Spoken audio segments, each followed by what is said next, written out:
Another season is upon us. What was it like before Iowa Western had a football team, or soccer teams, or wrestling teams, or bowling, everything? You get the idea. It's been a decade of growth for the IWCC athletic department, and we are set to keep sailing forward. It's time to get an up-close and in-depth look at Week 1 in Reaver Country. Reavers face the Red Ravens of Coffeyville on a Thursday under the lights. All the highlights and more on this edition of the Iowa Western Football Coaches Show. It's known as the Stroh Show, and it's next on Iowa Western's Reaver Sports Network.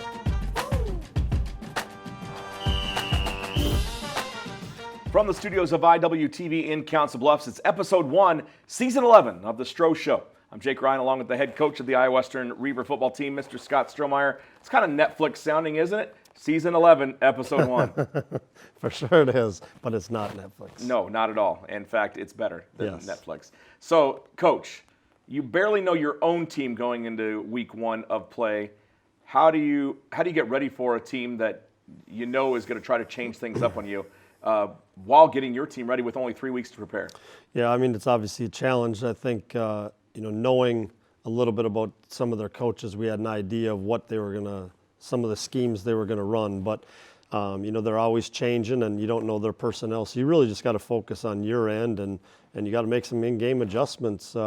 You got to be prepared for a lot more. Let's take a look at the highlights from week 1 against Coffeyville. The Red Ravens, losers of 2 straight to the Reavers, as Iowa Western comes running out of the tunnel, led by Landon Marshall. And Iowa Western, the classic look, Coach, the blue, the white. You guys are ready to go. Cam Thomas, your quarterback this year. Tell us a little bit about Cam. Well, Cam, he hasn't played in a while. He sat out last year, but he played some in the Big Ten. And I thought, started off, I just didn't want him to be too high when he started playing and control his emotions. Got a couple of pretty good running backs to throw to there. He hits wide receiver Deshaun Stoudemire on the short pass. Drive number 1, did it go as expected? You guys picked up a first down, but you sputtered out. Did you kind of expect that drive 1 wouldn't be the big one so far in the game? Yeah, obviously you really want to start off positive, and get a first down or 2, and we did, which was good, but you always want to finish those drives. There is an unlucky situation. So, Coach, does that go down as an interception or a fumble as the ball was stripped away from the wide receiver? I initially thought fumble, strip, so a reception and a strip, but I think we got it as interception. I'm not 100% sure. Well, we determined he didn't make a football move, but I'm not you're the guy that is the be-all, end-all. There's the Reavers with the turnover on the fumble, loose ball. You guys pick it up, and then guess what? It's time to kick it away. Yeah, they got over the top of us on one, and, Yep. and got a big play. They max protected everything, and it was unfortunate we gave up that one. But so the Reavers thought they had the fumble. That extension on that catch was they had to have a big play to get in front of you, and that's certainly what it was. For sure, and it was. It was a really good catch, and now I really want to see how we respond, and and I thought we did of moving the ball. I don't think we score on this drive, but. Lou Dorsey, is he going to be the X factor this year, the big tight end? Yeah, boy, it's nice to have one. You can do so much different stuff with them. Being attached and unattached, throwing to the tight ends that we haven't had in years to come. You talked about Cam being a guy that can make plays with his feet. Here he gets up near the chains with a pretty good run. Designed, or was that just the read? Yeah, designed run for him, trying to get him kind of like I said, get him into the game, into the flow of the game, and I thought it was a tough, hard run there. Speaking of tough and hard, the Reaver dark side certainly coming out and smacking some white helmets around. You saw some pretty hard hits in this ball game. We did. I tell you, there was a couple fans that, came, and that's one of the things that they recognized right away. Like, there's some hard hitting going on out here. So Coffeyville on their 3rd drive of the game, they are cruising down the field. You see them right inside the 5-yard line. What do you think here? If they go up 14-0, does it make the guys double second guess themselves a little bit? Well, I tell you what, it certainly changes. Our approach to it, down 14, and how do we respond? They're probably the biggest play of the game right there, strip, strip, fumble. and then Marcus Haskins comes away with it. You guys get fairly decent field position, and then it's back to work. Yeah, and like I said, I thought it was really good because it was a momentum changer. So 7-0 here. Coffeyville still in the lead. Your drive stalls out again, second quarter action. So they decided that they would go ahead and play Cam Smith, their backup quarterback here, for a couple of drives, and I feel like it really helped you. You guys create the turnover. There was another one where it was on the ground where they blew it dead too soon that you guys came up with as well. But this one goes your way, and it's inside the Coffeyville side of the field. Decided to throw deep, and how about this catch by Corey Reed Jr. on the outside? Yeah, I mean, you put it in a good spot. Corey's a good, talented player, and you give him a chance to catch it. And this really makes you feel good, going into it. That was kind of a thing that we wanted to do, attack, and you've seen our running backs and tight ends get the ball out there and to be able to score, and it probably relieved our guys a lot. Sure. In that. And even a bigger relief, Chase Contreras knocks in the extra point. He came out ready to go, and the sophomore from Missouri Valley really punched it through. So you're tied up here at 7. Your running backs, you don't always have a running back that you can throw to out of the backfield. It seemed like both Brian Sneed and Zaquandre White, and we saw minimal appearance from Jason Murray as well. Do they catch the ball fairly well? They do, and that's some area that I think can be a weakness to some defenses. Guys aren't reading their keys or going where they're supposed to go. Ben Sorensen sneaking into the backfield in the last play, and then Aubrey Williams really nowhere to go. The defensive line, we saw 10 guys up front, and they've all got really good talent. They do. That's really where our deepest position, coming out of fall camp, I felt was, and we need them all. Another short little screen to, this time, Zaquandre White. And the Reavers still tied at 7. The half starting to wind down, trying to get some things going. Cam thrown to the outside, and another fantastic catch in traffic by Reed. Yeah, again, you give him a chance, and if you put him where he's got a chance to go up and get it, he's going to make that play. They'll get the ball to their big tailback. They had 3 of them that they rotated in and out.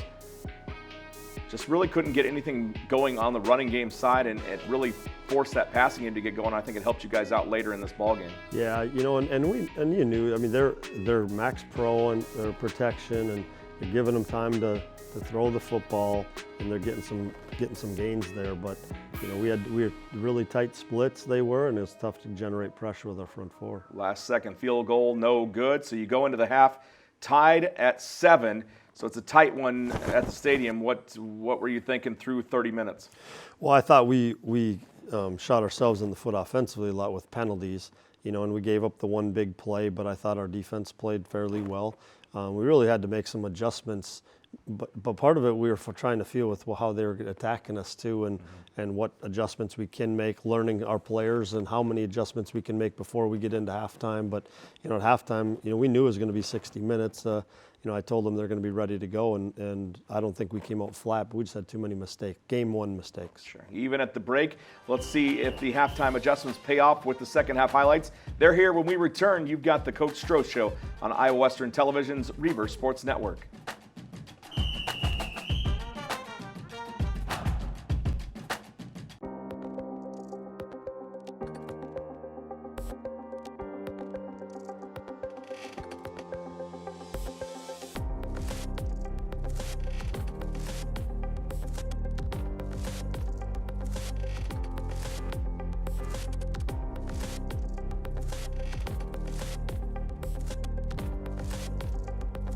The Dr. John and Jean Marshall Wellness Center, opening summer of 2019, Iowa Western. From the IWTV studios, I'm Jake Ryan, along with the head coach of the Iowa Western Reavers, Mr. Scott Strohmeyer. Well, Coach, how have the halftime speeches gotten better, improved over the course of not only 11 years at Iowa Western, but the coaching that you did before then? I mean, you're getting near 20 years worth of coaching. Jeez. So I assume maybe not smarter, but definitely you've progressed. What's the difference in maybe a halftime speech that you gave a long time ago and one that you gave at halftime on Thursday night? Gosh, I don't know. You'd probably have to ask some of the players, probably. But well, that's the problem. They're only here for 2 years. Exactly, then what happens? Exactly. Well, I think number one, we break our groups up, and spend a lot more time staff-wise together, and it's not really necessarily a big speech, but really just trying to get them to be ready to go once they come out in that second half, because there's times where we started slow in the second half. So, but each team's different too. So I'm still trying to get a feel for the team and what they do good, and hopefully whatever we did, it worked. What week of the season do you find that happens? Where do you get the biggest grasp of what kind of team that you're dealing with? Well, I think within the first couple weeks, you're going to know. Like you think you have an idea coming into, this team's really confident, which is good. And not that other teams weren't confident, but there's a confidence level to them. Now it's making sure that we're not overconfident. Sure. Where other teams, you got to really give them confidence, to come out. So, but I think we'll know a little bit more because I didn't think we started bad or finished. I was impressed in the fourth quarter, in that second half. All right, let's take a look at those second half highlights. We're all tied at 7, the Red Ravens and the Reavers, and you can see Iowa Western ready to go. Coach, you're obviously smarter than you were 20 years ago, just FYI. Here's the opening kickoff. The Red Ravens will take the ball. And your impression of Chase Contreras on the kickoffs, obviously his place kicking in the first half was good, but what did you think about his kickoff abilities? Well, I thought he did well. He did really good in camp, and I think he maybe overkicked a little bit.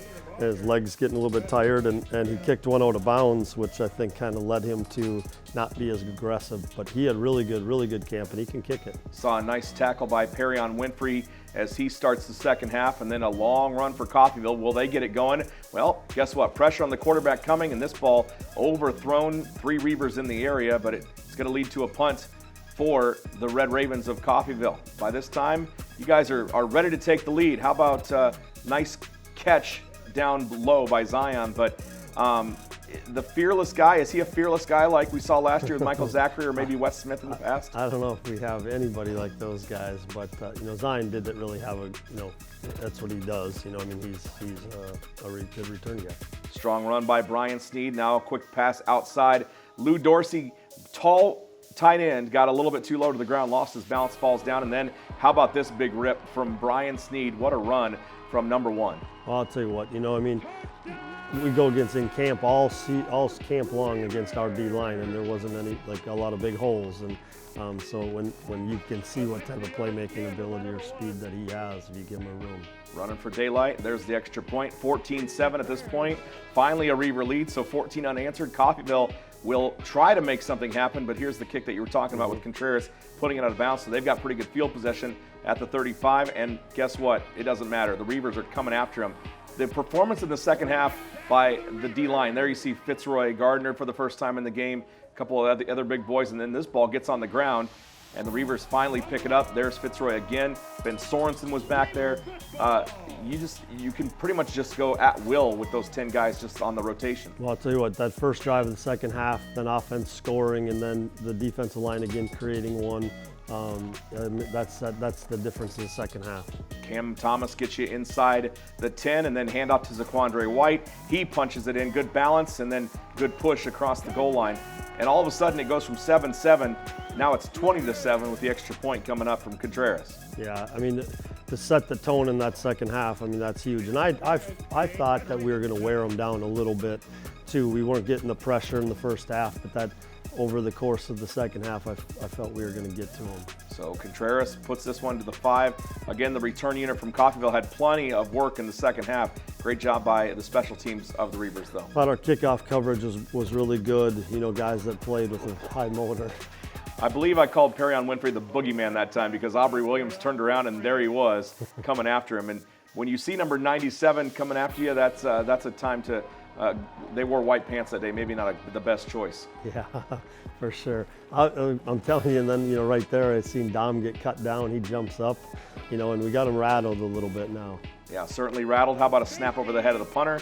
23-7 as the Reavers continue to pile it on. Little bubble screen just outside of the hands of Brian Sneed on that particular play, but Cam comes back. Nearly a risky throw, but it somehow gets through Corey Reed Jr. Another great catch in traffic. That's the third fantastic reception we saw from him. Yeah, and the bad thing was we had a penalty, so we're 3rd and 15, and otherwise we get a first down.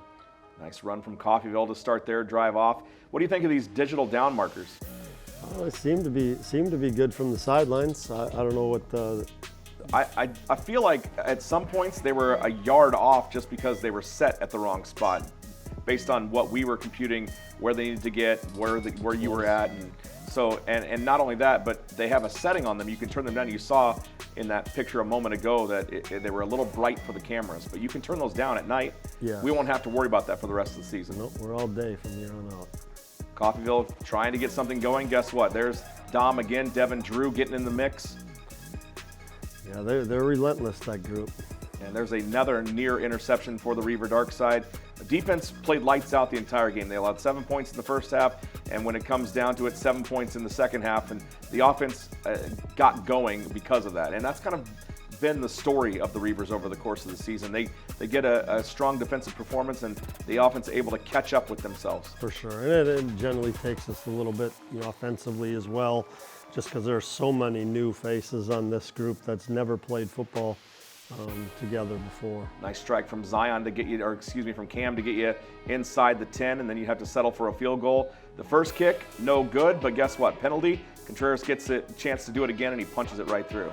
Yeah, and that's huge from a confidence standpoint. You never want to go out and where you don't get it, and so he comes through with it. There, we almost snuck Cam in on the same designed run. Yeah, gets down to about the 2. Then you design this little throwback to Zaquandre White, who catches it and falls into the end zone for the touchdown. So it is a good day and a good night to be a Reaver in this particular game. Yeah, like I said, really, really impressed with the play in that third quarter. And got caught peeking, that's what happens, sometimes from back there. And, we had some really good teachable moments though on it. When you win, what was it, 36-7 or 36-14, you can have some teachable moments. Yeah, 2 of them, you saw the long passes beat you twice. One of them was a fantastic catch. That last one we saw right in stride. So 2 chances to maybe prevent that from happening. And I'm sure that you watched that in film this week. We did, and sometimes you can be more critical in a win like this, and what we're trying to get through to them is those 2 plays. If you look back on the last 2 seasons, if we could take 2 plays away, right, the outcome of the season's a little bit different. So that's how how picky or nitpicky you got to be, really. We don't want to lose a game because we're undisciplined in something. Yeah, you got a lot of newcomers in. How do you tell them, hey, guys, 5 points? They heard it a lot. Yeah. They heard it a lot, through fall camp and really the off season and through fall camp. You take, like I said, there's probably 4 plays that if we could have back that we're playing in back-to-back national championships, and you don't know if you win them or not, but you're in the game. Sure. And and I don't want that to be another. I don't want to come back next December and saying the same thing. Like, what if we'd have taken care of these 3 plays? Sure. Brian Snead goes over 100 yards for the first time for a Reaver since Mekhi Sargent did it against Northwest Mississippi. And, we'll talk to another member of the guys that have been around for a couple years. He's gotten smarter during his time in Council Bluffs, that's for sure. He's poised to have a breakout season. We'll talk with sophomore Dominic Kwiwan after this on the Coach Stroh Show on IWTV. They'll test you. Try to break your will. But however loud the loudness gets, however many cheese puffs may fly, you're the driver, the one in control. Stand firm. Just wait. And move only when you hear the click that says they're buckled in for the drive. Never give up till they buckle up. Sometimes the things we do or say can make others feel hurt, excluded, or isolated. Everything you say and do creates an impact. How am I supposed to save the whole world? You can't think about saving the world. You have to think about saving one person. Because of you, someone's entire life can change. You don't have to be a superhero to have a positive impact. Friends? Friends.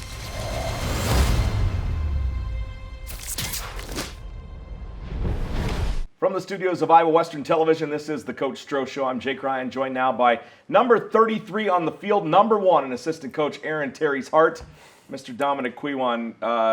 Kwiwan. What kind of ways have you heard it said, Dom? So many. It's every time somebody says it the first time, they always say either Kwiwan or Kwiwan, or they just stop right there and just ask me. Okay, so what is the correct pronunciation? Kwiwan. Kwiwan, like yeah. Queen. Qui. Yeah, like the first part of Queen, so like Qui, and then we won the game, like, I don't know, Kwiwan. Then you won the game. I like Yeah. that, Kwiwan. Well, I think we've said it right, because ever since that's my big thing. I like to say people's names right, and you've got an unusual name, so that's the ones that stick out to us the most. Yeah. Right? Like I can say Brian Snead, that's easy. Dominic Kwiwan is a little tougher. Well, people hate this question, Dom, but tell us a little bit about yourself. I know you're from Minnesota. How did you end up at Iowa Western? What makes you tick outside of the football field and being a member of the Reaver football team?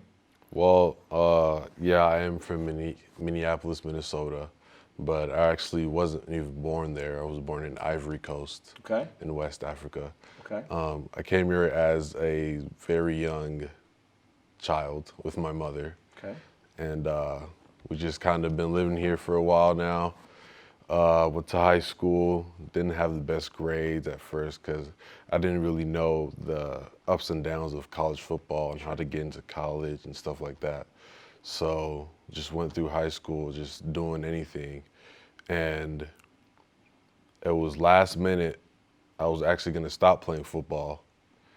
And a week or two before signing day, Coach Stroh came up to my high school, and I walked in the office. They were watching the film right in front of me, and they were like, "We want to offer you a scholarship." And I was like, "Okay, I guess." What was that like? You thought you were going to stop playing, and all of a sudden you got this guy from Iowa, Yeah. who's really from Minnesota, but he, he's there offering. What was that? What's that like? I mean, that never happened to me. What was that like for you to be able to say, "Yeah, I think I'd like to do that"? Well, it was my first ever actual scholarship I've ever gotten. So, I mean, I was happy, but the JUCO route wasn't my first option. It never is anybody's first Yeah. option. So, I mean, I was content. I was trying to be humble with it and went through with that, and I ended up here.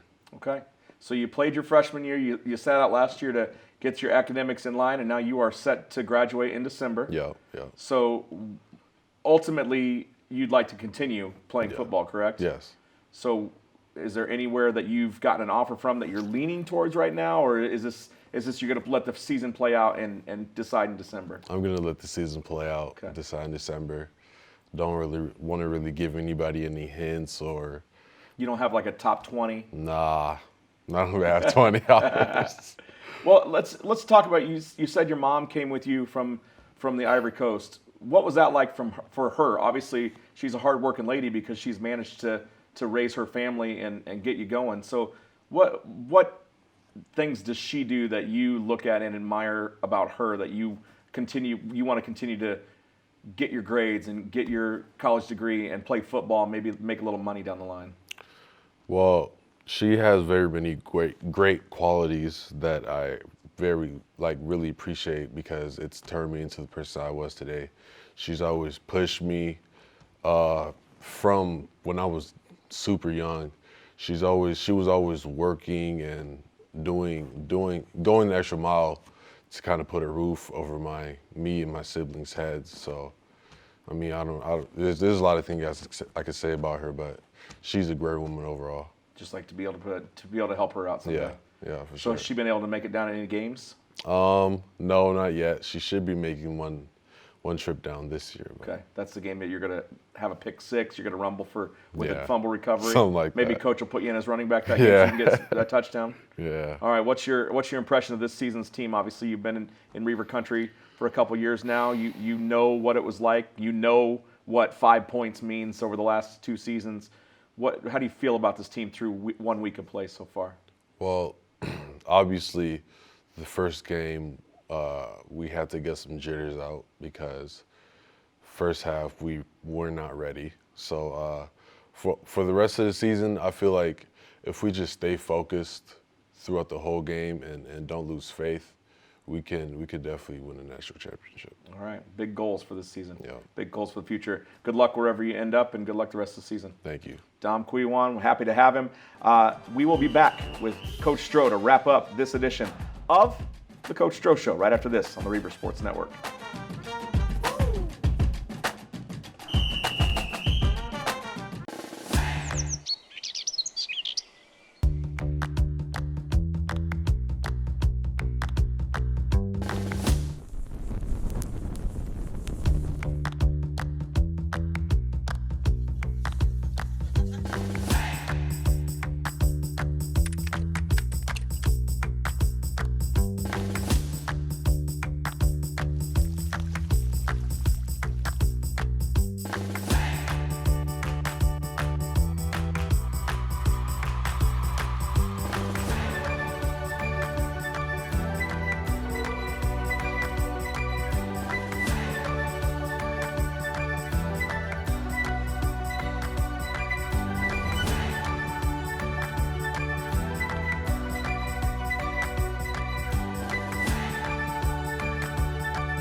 From Council Bluffs, Iowa, and the studios of IWTV, this is the Coach Stroh Show. Here we go. It is rivalry week. It is the Kinney Cup against Iowa Central, and it's been revamped since the 10-year run of the original Kinney Cup ended in a broken heap of parts on the sideline last year. Coach, it hasn't really moved much from Council Bluffs back and forth to Fort Dodge when you play road games on the bus, but that thing, time took its toll on the original Kinney Cup, and you've got a new one to fight for this season.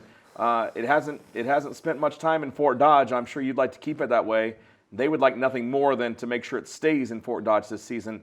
What do you know about Iowa Central other than they've employed a couple of former Reavers to try to get an advantage? Yeah, I mean, that's, so we're spending that time, how much do we have to spend? Because, someone who's been in your program for a couple of years and knows a little bit about it. But at the end of the day, it's football, and I can know what play they're running, but that doesn't mean the players out there know it's coming, Sure. and you still got to be able to defend it. But, they're better. It's a hard gauge in week one, just because week one, so many teams improve so much to week two. I thought Butler handled them pretty well in week one, and I'm sure they're going to be ready to go, and they're going to make improvements just like we have to Sure. make some improvements. But, I like where our team's at, and I think they're fired up for it, and the goal is to keep that trophy here. Absolutely. You guys will leave Saturday morning, go to Fort Dodge, and play that game. 2:30 kickoff. What time do you think you'll be getting to the stadium, roughly? Yeah, we'll probably be there around 11:30ish. I'm guessing somewhere in there. We'll stop part of the way and just get off our feet and grab a sack of lunch and get back on being ready to go and play. Do you find that it's a little bit different having a shorter trip for your first road game instead of an overnight trip? Yeah, sometimes, like I even thought of it, our first game almost like the away game because you get them out of there the day early and go. But, now it's just a different mindset because, again, you're getting up in the morning and you got a 3-hour ride and then they got to play a game and then hop on a bus back. But, like I said, our team seems focused, so, we'll see. All right. And thanks again to you for joining us from the start of another Reaver football season. The Reavers, as an athletic department, they went 7-1 last week. 3 victories for third-ranked volleyball, a pair for new men's soccer coach Mike Brown, and a perfect sweep for Reaver men's and women's cross country at the ICCAC Region 11 time trials. We'll try to keep it rolling this week. Remember that you can support your Reavers and all of our student athletes by becoming a member of the Captains Association.